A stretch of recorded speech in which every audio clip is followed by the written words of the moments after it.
자, 예전에 저희 이거 빚내서 집 사면 벌어질 일들, 고가 아파트들 4억 오르면 4억 벌었다고, 8억 오르면 8억 벌었다고 이런 이야기 하는데 실질적으로 남는 거 없다. 왜 제가 이걸 영상을 만들었어요? 당시에 고가 신축 가격이 오른다고 했고, 얘네가 오르면서 어느 쪽으로 퍼져나가요? 고가는 보통 강남이나 이런 데였죠. 서울 전지역, 구축, 수도권 이런 데로 퍼져나가면서 따라서 올리니까 얘네들이 비싸게 살 이유가 없는데 이미 비싸게 사고 있다. 거기다 대출 규제까지 들어갔으니까 더 문제가 크죠.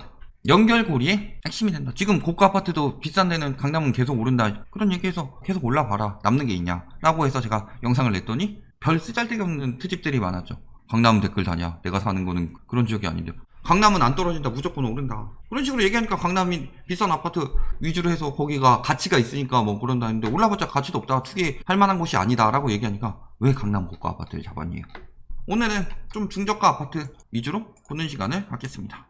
KB 지표로 서울의 중위 가격 아파트가 9억이다 라는 이야기가 있어서 일단 9억짜리 아파트 하나 봅시다. 성북구 기름매매 최근 이렇게 올랐죠. 사면 어떻게 되냐, 1주택이라고 가정할게요. 취득가액이 9억이니까 취득세, 납부세, 할인부담금, 공과금 소개해서 총 얼마 정도 나온다? 3,100만원 정도 나온다. 시가 9억이라는 거는 공시가격 9억 안 넘으니까 종부세는 안 붙죠. 재산세만 봤을 때 연 108만원 정도 나온다.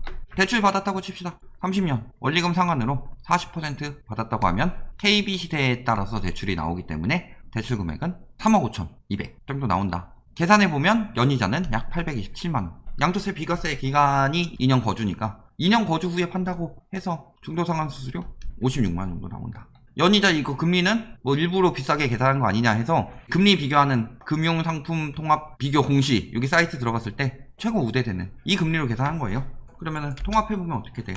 일단 중개수수료 들어가죠. 9억에 곱하기 0.9%, 중개수수료 810만원, 그리고 아까 취득세 다 포함해서 3천만원 정도 나왔는데 취득세만 2,970만원 정도 나왔죠. 관련 등기비용 140만원 정도 나오죠. 재산세 1년에 한 107만원 108만원 정도 됐었죠. 플러스로 더 오를 수 있죠. 뭐 집값이 오른다고 쳤을 때 현실화율도 오를 테고, 공시가격 내년 내후년까지 공정가액 비율도 오르죠. 그래서 플러스 알파라고 칩시다. 일단 알파는 뭐 어떻게 될지 모르니까. 그 다음에 대출이자 2년 하면 한 1,650만원 정도 나오고, 중도상환수수료 아까 56만원 정도 나왔죠. 만약에 저 돈을 집을 안 사고 예금을 했다 라고 쳤을 때 900만원 정도 이자가 남는다. 예금 이자는 대출 이자보다 더 적죠? 지금 굉장히 저금리인데도 이 정도가 남는다 라고 했을 때 이것은 다른 데다 쓸 수 있는 기회비용이다 라고 생각을 해봤을 때 이걸 다 더하면 얼마 정도 나온다? 6,780만원. 9억에 샀으면은 2년 뒤에 최소 7천 이상은 올라야 되죠.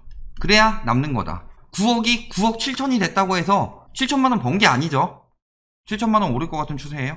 2년 뒤에 이렇게 오르다가 상승세가 줄어들고 있는데, 이 가격보다 더 낮은 매물들도 많이 나와 있는데 최소 7천만원 이상 올라야 본전인 거죠.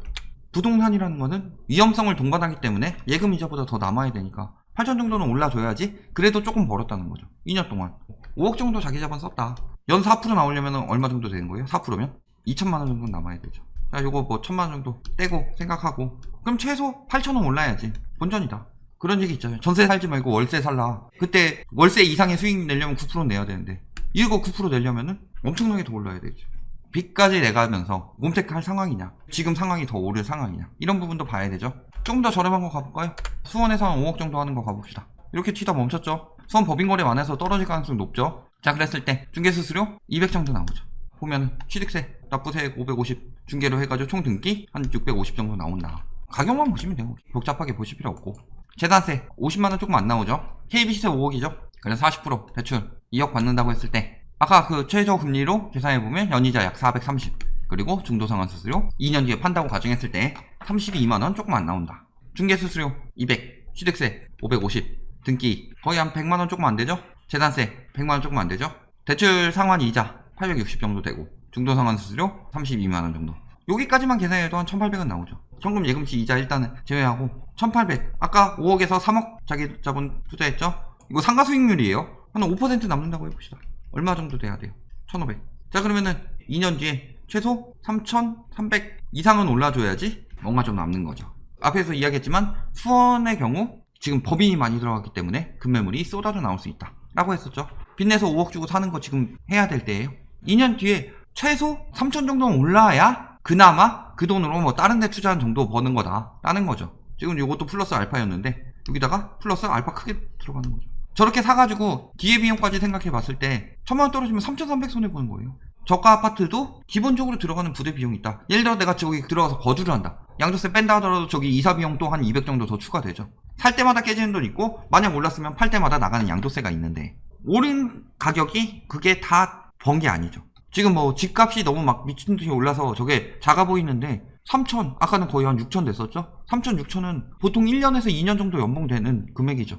그 금액이 기본 투자 비용으로 들어간다. 안 팔릴 경우 길어지면 길어질수록 보유세, 이자 부담은 계속 늘어나죠. 뭐 취득세나 이런 거 안 늘어나더라도 뭐 중개수수료나 이런 거 고정이더라도 손해가 늘어난다. 그런데 뭐 2천만 원 오른 거 가지고 여기 계속 오른다. 이런 식으로 이야기하면은 2천만 원 오른 가격에서 유지된다 하면은 손해죠. 지금 대전 어때요? 분양권부터 금매물로 나오고 있다. 이번에 투기 과열지구 하니까 시장 안정은 미지수다. 금매물은 나오는데 떨어지는 지표가 아직 안 나왔다.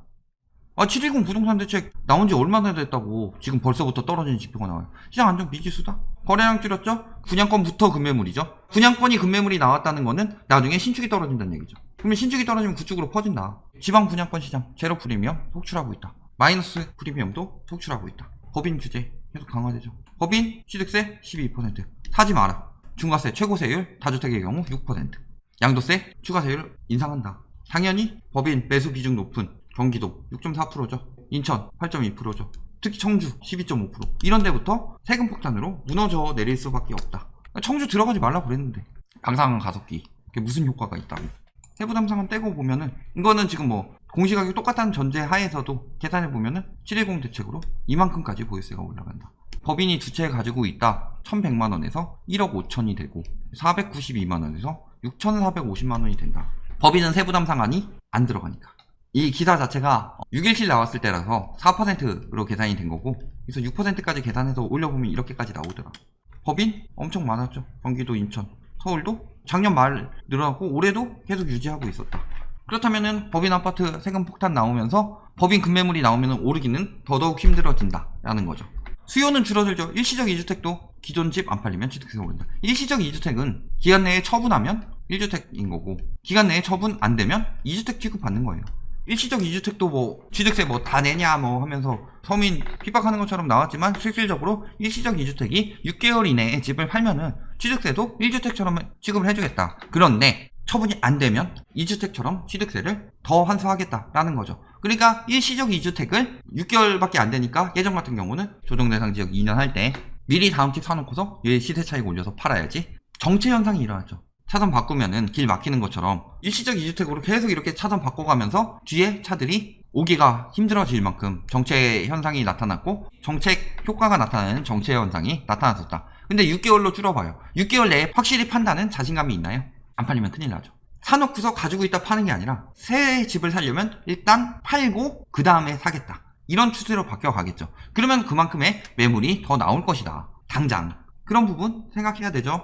지금 경매 2019년에 늘어났다. 대출 줄었죠. 보증보험 늘고 있죠. 전세가 올랐다고 하는데 전세가 올랐다고 칩시다. 그러면 나가게 됐을 때 다음 세입자 안 구해줬을 때 어떻게 물어줄까요? 경매는 2020년에 더 늘어날까요? 안 늘어날까요? 2020년에는 집주인들의 여력이 더 떨어지겠죠. 집값은 올랐다고 하는데 그만큼 세금 더 내고 있고 경제 상황도 안 좋게 돌아가고 있다. 쉽게 내줄 수 있겠어요? 보증보험도 이제 당연히 가입하도록 만든다.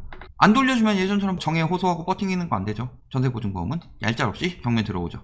경매 증가할 수밖에 없다. 거기다가 또 경매 증가시킬 거. 지금 P2P 돌려막기 근절됐다. P2P가 지금 연체율이 굉장히 높죠. 신용도가 낮아도 가입이 가능하니까. 무리하게 영끌한 사람들 갭투기로 사는 경우도 있었죠. 1금융 대출, 2금융, 3금융, P2P까지 대출 잔뜩 끌어다가 받을 만큼 받았죠. 예전에 마포 아파트 10억짜리 사는데 12억을 대출을 받았다. 영끌이죠. 저런 것까지 다 끌어들여서 샀죠.